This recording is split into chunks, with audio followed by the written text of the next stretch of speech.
What up guys, it's your boy DJ Skandalous here, and we're back with another episode of Skandalous Talk. For this one, we're going to break down some hip-hop history here on thesource.com. On this date in 1995, Death Row Records released one of the label's most successful singles, featuring Dr. Dre, Tupac Shakur, and Zapp frontman, the late Roger Troutman. The song was titled California Love and is from Tupac's double disc 1996 album, All Eyes on Me. As Tupac's first single as a Death Row artist and as a free man after his 1994 rape conviction, California Love dropped during the height of an East Coast-West Coast rivalry and helped propel Death Row Records to the top of the hip-hop food chain.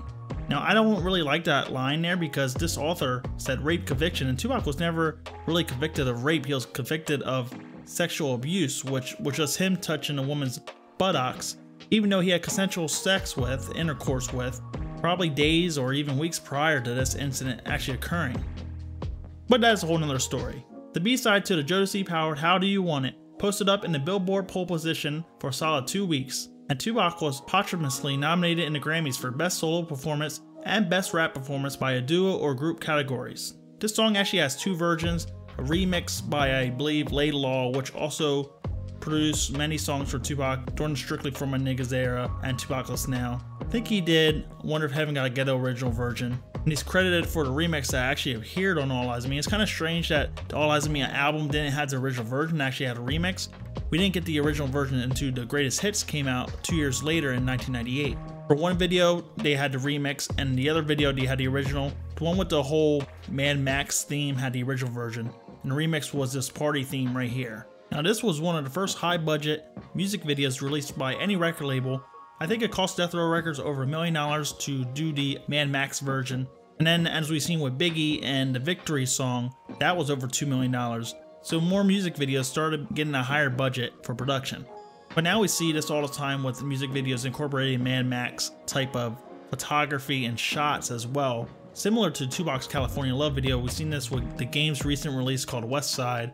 Also Freddie Gibbs, as well as Joey Badass, all use similar type themes and features within their music videos.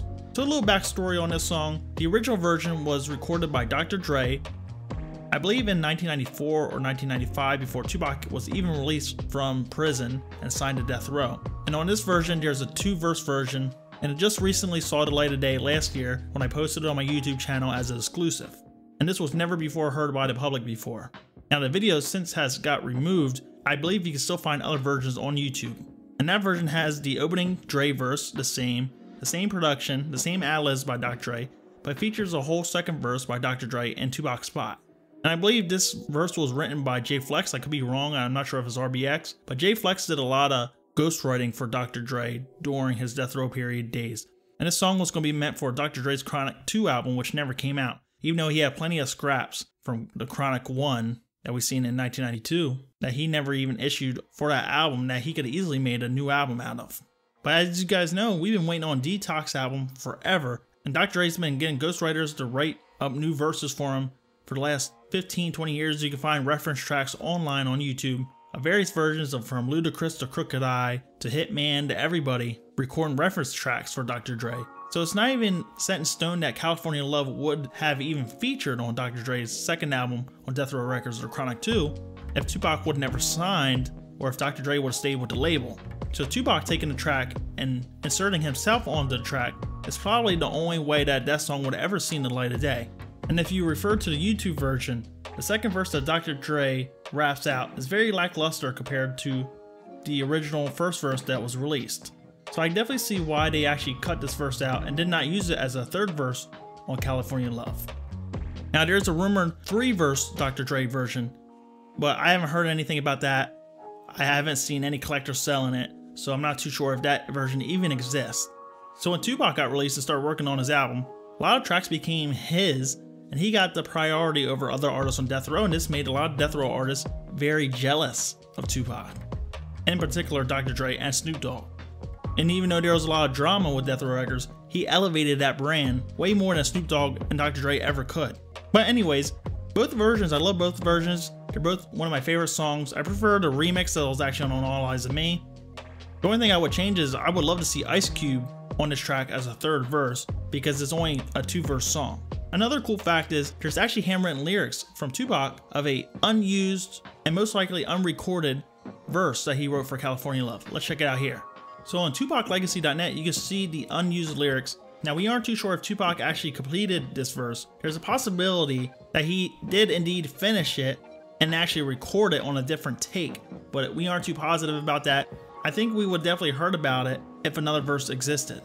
So the lyrics here, we got duck what you screamin', I'm California dreamin', land of angels and gangbangers, earthquakes and demons. Come take a ride to the west side. I love LA cause here we play and all the rest try. The best die, peep out from the home of Skandalous. So overall, this verse seems like it would be pretty good. It definitely wouldn't hold up to Tupac's other verse that he wrote.